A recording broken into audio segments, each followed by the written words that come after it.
Hello everyone, Vita's A32 back with another How to Play. Today we're looking at this game, Subastral, which is by Renegade Game Studios, designed by Matt Riddle and Ben Pinchak. No, not the wrestler Matt Riddle, a different Matt Riddle, incidentally. Illustrations by the wonderful Beth Sobel, who does so much beautiful artwork, and you can see it right here. Just nice. And it's a 2 to 5 player game, if I recall. There's some nice UV ink on the box as well. And,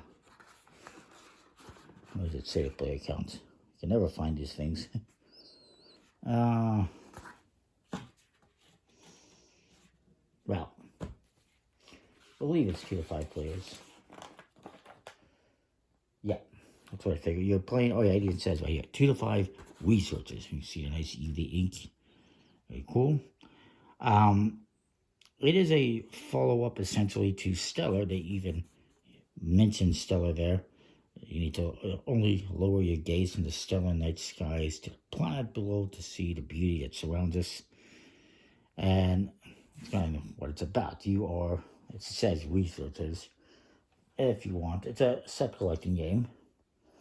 You get a bunch of cards in different biomes, including tundra, Arctic tundra, chaparral, looks nice, savanna, subtropical desert, taiga, temperate forest, temperate grasslands, and tropical rainforests.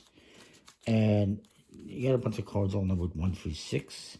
These ones I removed from the game. You're going to remove certain cards depending on the player count. For 2 players, you remove any cards that have numbers 3, 4, 5. You remove 4s and 5s for 3 players, and for 4 players, you remove the 5s, and for 5 players, you just use all of them. So I'll put these aside. Actually, I could talk about the card very quickly. The cards, anatomy. So what you get in the corner is you get a number and a symbol for that biome. And you get these little dots you see on there. That tells you the frequency of these cards.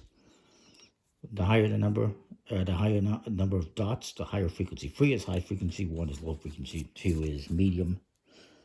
And then on the bottom it tells you the name of the biome. There's a little number indicator if it's for more than 2 players. And there's a little factoid on the bottom of each one, which is kind of cool. Each one is different too, as you can see. This one talks about the soil, this one talks about the sun. Term tundra, there's a Finnish word, someone also. That's really cool that each one is different and unique.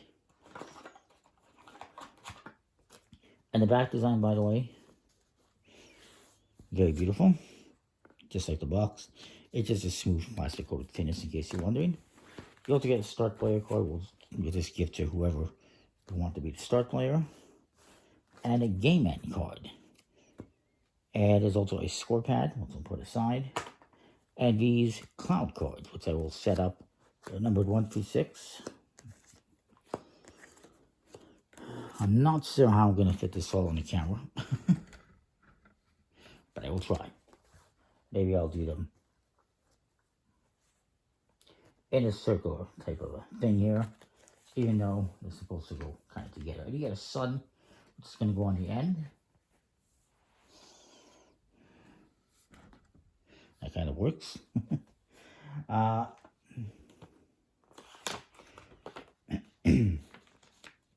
you can see here what the setup is, depending on the player count. There's 100 free cards total.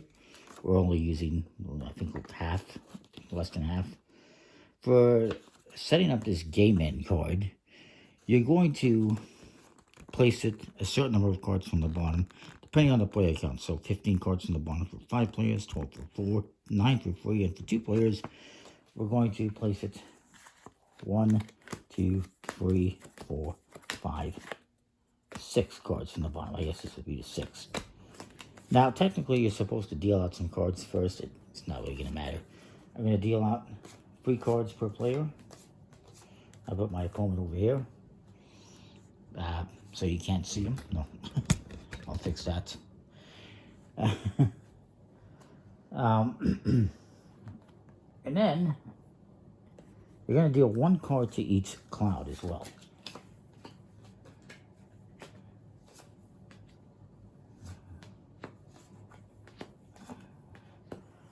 Then you're going to deal 2 more cards out to 2 different clouds. What you're going to do is you're going to flip over a card. It's number 5, so I'm going to put it on cloud 5. And then 1 more, 3. If it happens to be the same number, if it was another 5, I would just put that back in and choose another one. You want to have at all times at least 2 clouds that have 2 cards. So then these cards are going to go off here to the side on this end, and you have the start player card here.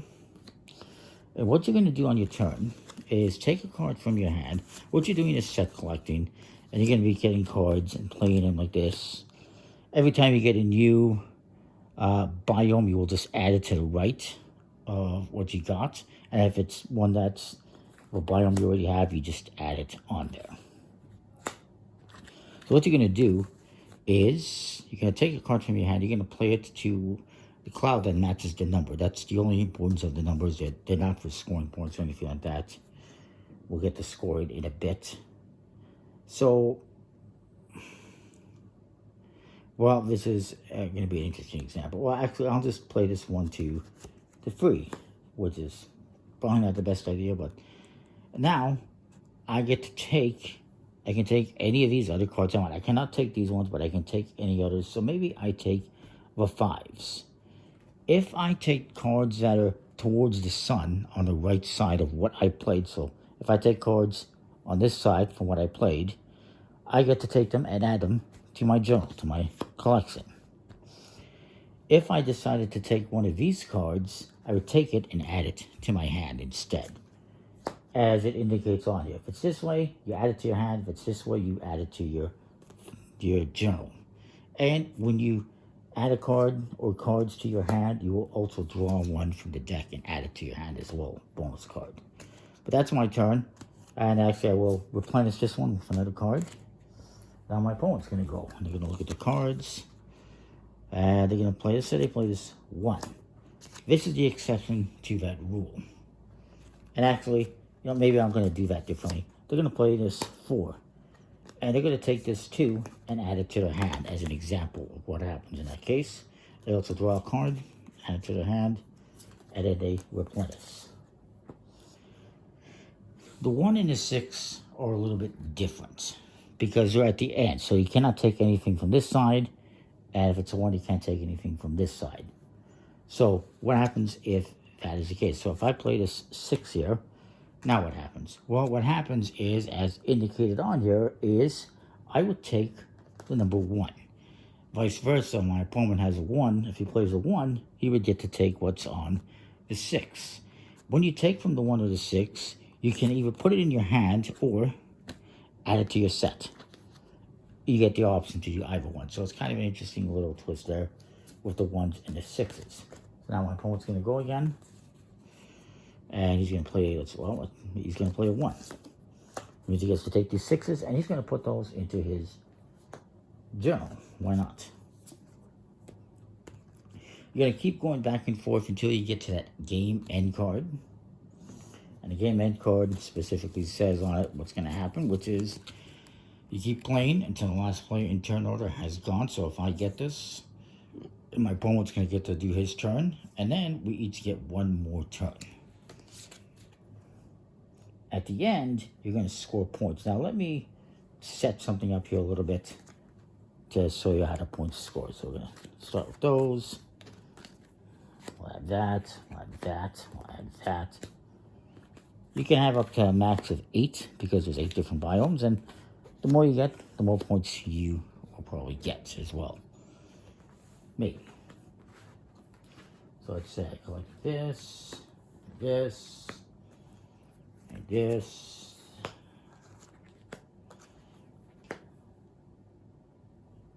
I got 7 anyways.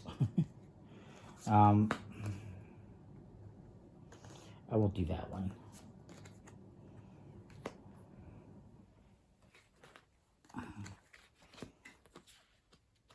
And some people like to sort of scoring first. I'm not going to do that, obviously. I actually won't take this one out. um,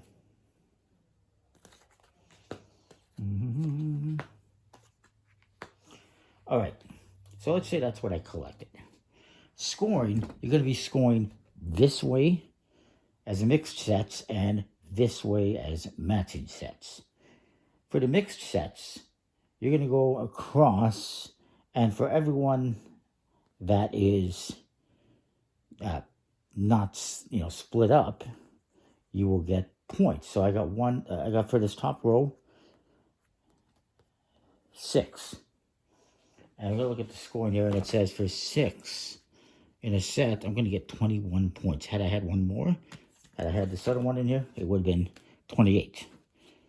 For the second row, you're gonna keep going down as many rows as you can, as you want. For the second row, I have 1, 2, 3, and then it's cut off here. Had this not been here, I could have kept going and had 5, but it's cut off, which is a good example. So I'm going to get 3, which is 6 more points. So that's 27 points that I have. And then that's it, because there's no more. There's not a third card here, so I cannot count these ones. So again, had this been somewhere else, I would have maybe gone a couple more. It's important when you collect the cards that you play them in order for the purposes of this scoring. Now, for the matching sets, you're going to look at your highest sets, and you're going to score points based on the column it is in and how many cards. So this is in the third column, and there is 3, 4, 5 cards. So 3 times 5 is 15 points. This one is in the fifth column, and there's 4 cards. 5 times 4 is 20 points. So these are going to be worth 1. It's going to be times 1, times 2, times 3, times 4, times 5, times 6, times 7, times 8 if you have all 8. If you have all 8, by the way, for the mixed set, it's 36 points. So I could have gotten a lot more had I gotten a couple more cards, but I didn't. So I think I had 28 points, plus 20 is 48, plus 15, which is like 63, I think. And that would be your score. Whoever has the most points wins. You're only going to score for your 2 longest ones. If there was a tie like this, I'm going to score whichever one is first. So I would miss out on getting these 20 points. Instead, I'd get this 4 times 3, which is 12. And then I would score this one, which would be 3 times 2 is 6. But fortunately, I had this one here, which means I get to score all of these and all of these. So that's how the tie works. If there's a tie between you and your opponent in terms of score, I believe it's whoever has the least amount of biome cards would win. Additionally, there's some like advanced variants. There's the disturbance variant, which is at the end of the game before final scoring happens, you're going to give your opponent 1 card. And so, maybe my opponent gives me this card. He wouldn't do that because it's going to give me more points. But let's say he gave me, what's a good one here? Well, if he gave me this one, I would have to, you're going to give a card to your opponent for this disturbance variant. You're disturbing this piece. And they're going to give you a card as well. You're going to pass to the left, I believe. And say my opponent gives me this card. Well, now I have to add it to here. And now I do have a tie between these two. And I'm going to score this one. So I'm still going to get, 15 points, 3 times 5. But I'm missing out on these 20 points, or what would be 25 points, because of that jerk. So that's the disturbance variant. It's an interesting little twist that you can do. And I think that was it for the rules and whatnot. It's a pretty cool game. It's got beautiful artwork. It's pretty simple, straightforward. It's important to know the scoring first. It'll make more sense, I think. But you're trying to collect sets. Again, you want to collect the same kinds, but also as many going this way. You want to try to avoid breaking things up. If I had one more here again, I would score more points. But this way, I didn't. Anyways, hopefully that makes sense. Comment, like, subscribe, and know what you think. We'll see you next time. Thanks for watching. See ya.